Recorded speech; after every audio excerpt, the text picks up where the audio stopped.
बिस्मिल्लाहिर्रहमानिर्रहीम। अस्सलाम वालेकुम। Welcome back to my new vlog. कैसे हैं आप सब?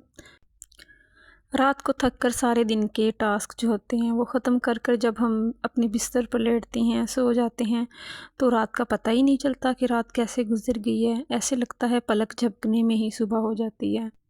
अभी तो लेटे थे, अभी तो ख्वाब भी पूरा नहीं देखा और ये अलार्म बज भी गया। ये जो अलार्म होता है ये हमारी ज़िंदगी में ख़तरे की घंटी से कोई कम नहीं होता और हमारे सोए हुए दिमाग को ये उठाता है कि उठो, दिन भर के जो काम हैं वो हमारा इंतज़ार कर रहे हैं।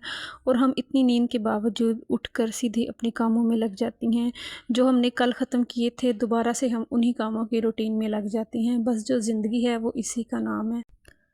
हम जितना भी चाहें ख़ुद को इन ज़िम्मेदारियों से, इन कामों से आज़ाद नहीं कर सकते, लेकिन वक्त की कदर कर कर, वक्त को संभाल कर और अपने कामों को हैंडल कर कर हम ख़ुद के लिए टाइम भी निकाल सकते हैं, ख़ुद को रिलैक्स भी कर सकते हैं और ख़ुद को ज़िंदगी में जो है हम वो कामयाब भी कर सकते हैं।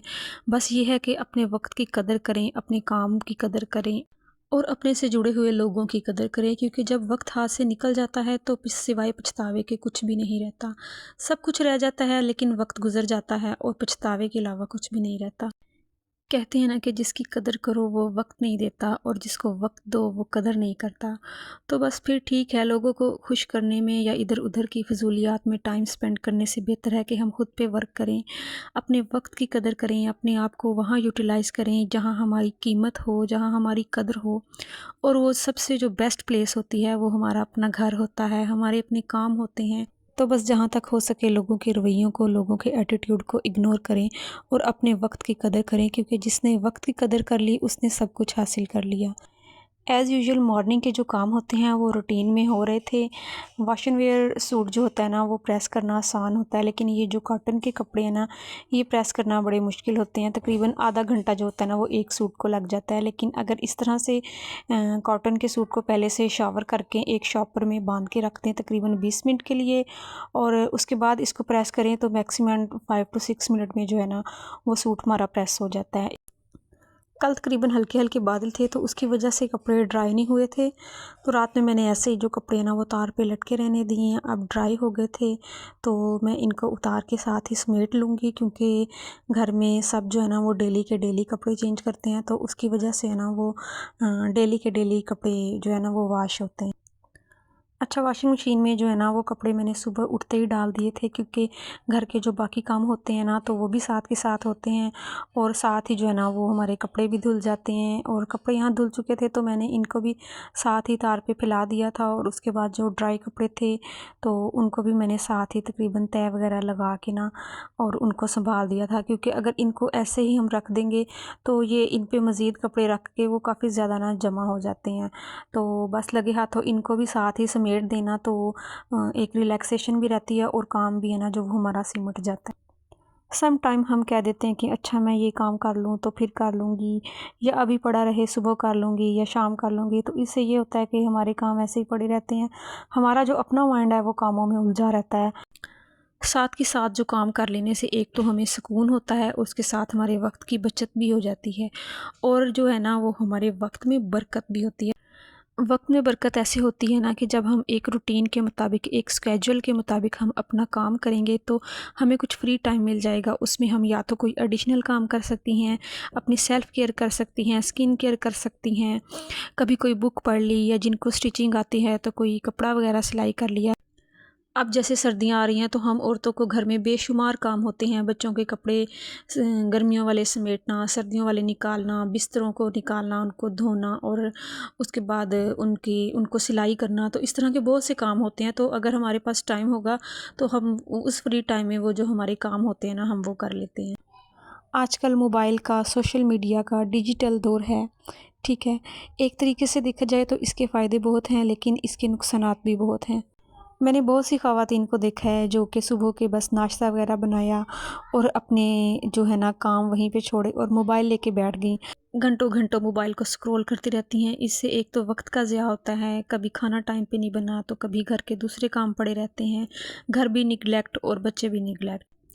एक समझदार और सुघड़ औरत कभी भी अपना एक एक लम्हा भी जो है ना वो ज़ाया नहीं होने देती, वो अपने एक एक मिनट का ख्याल रखती है। उसे पता होता है कि मैंने अपने घर को कैसे लेके चलना है, मैंने अपने रिश्तों को कैसे लेके चलना है, मैंने अपने टाइम को कैसे स्पेंड करना है। कपड़ों को मैंने शावर करके उनको शॉपर में रख दिया था। उसके बाद मैंने घर के छोटे छोटे काम जो होते हैं, जैसे सेटिंग, डस्टिंग, कुछ चीज़ें इधर उधर बिखरी हुई होती हैं, बस इनको मैंने सेट वगैरह किया। बच्चे जो पहले जो है ना वो उनके एग्ज़ाम वगैरह चल रहे थे, वो 11:30 पे आ जाते थे। तो आज जो है ना वो बच्चों के अगेन क्लासेस शुरू हो गई हैं, तो बच्चों ने भी आज लेट आना है। तो बस यहाँ काम वगैरह करके मैंने ज़ोहर की नमाज़ अदा की है, और उसके बाद जो है ना बच्चों को मैंने खाना शाना बनाया है दोपहर के लिए।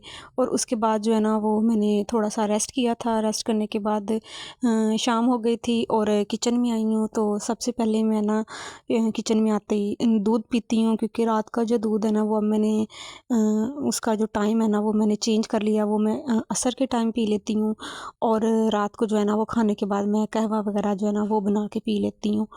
तो दूध मैंने यहाँ तकरीबन ले लिया था, तो उसको मैंने ना थोड़ा सा प्री हीट कर लिया था, क्योंकि ठंडा दूध था। तो मौसम की चेंजिंग की वजह से ना तो अब गर्म दूध पीना शुरू कर दिया। ठंडे का जो है ना वो मौसम ही नहीं रहा। और मैंने यहाँ बनाना था देसी घी, क्योंकि मैंने जो है ना वो रात मक्खन वगैरह निकाल लिया था। तो उसके बाद ये जो है ना मैंने गरम करके ऐसे ही रख दिया था। तो बस इसको भी अब मैं साथ ही बना लूँगी। और यहाँ मैं आज बना रही हूँ आलू कीमा। आलू कीमा के लिए कीमा जो था ना वो फ्रीज़ था, तो मैंने ये काफ़ी देर से निकाल के रखा हुआ था, लेकिन कुछ जो है ना वो मेल्ट हो गया था, कुछ अभी मेल्ट नहीं हुआ था। बस फिर मैंने जो है ना हाफ़ वो मैंने जो मेल्ट हुआ था उसको धो के उसके अंदर जो है ना वो मैंने लहसुन और प्याज जो है ना वो भी धो के ऐड कर लिया। और उसके अंदर टमाटर जो है ना वो फ्रीज़ हुए हुए थे, तो इनको मैंने 3-4 मिनट पहले ऐसे ही रखा है। और उसके बाद जो है ना थोड़ा इनका छिलका नरम हो गया था, तो मैंने ऐसे करके ना ऊपर से छिलका जो है ना सारा उतार लिया था। फ्रीज़ हुए हुए टमाटर जो है ना इनको बस मैंने कूट के अच्छी तरह से वो भी इसके अंदर डाल दूँगी। टमाटर जो है ना वो काफ़ी ज़्यादा थे, तो मैंने कुछ फ्रीज़ कर दिए थे और कुछ जो है ना वो ऐसे ही यूज़ कर रहे थे। तो बस जो दूसरे थे वो ख़त्म हो गए थे। अब फ्रीज़ वाले जो टमाटर थे ये यूज़ करने थे मैंने।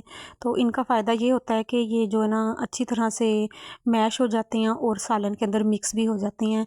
जबकि जो दूसरे होते हैं उनको कटिंग करके डालें तो वो उनको ब्लेंड करना पड़ता है, अदरवाइज़ जो है ना वो मिक्स नहीं होते। बस ये यहाँ मैंने टमाटर भी मैश कर लिए थे, ये मैंने इसके अंदर डाल दिए हैं कीमे के अंदर। और इसके बाद मैंने इसके अंदर जो मसाला जात होते हैं, नमक डाला है। और उसके बाद मैंने इसके अंदर हल्दी डाली है। हल्दी डालने के बाद मैंने इसके अंदर सुर्ख मिर्चों का 1 चम्मच डाला है। और मैंने थोड़ा सा ना कीमा स्पाइसी बनाया था, क्योंकि थोड़ा स्पाइसी कीमा हो तो अच्छा मज़े का लगता है। और इसके बाद मैंने इसके अंदर पिसा हुआ गरम मसाला जो है वो मैंने अभी नहीं डाला था, तो अदरक भी नहीं डाला था। तो बस इसके बाद जो कीमा था वो भी मेल्ट हो गया था, क्योंकि मैंने उसको पानी के अंदर डीप करके रखा हुआ था। तो धो के मैंने ये भी इसके अंदर डाल दिया है। और मसाले वगैरह डालने के बाद मैंने इसके अंदर 2 गिलास पानी के डाले हैं, और बस मैंने तेज़ आंच पे ना चूल्हे पे रख दिया था।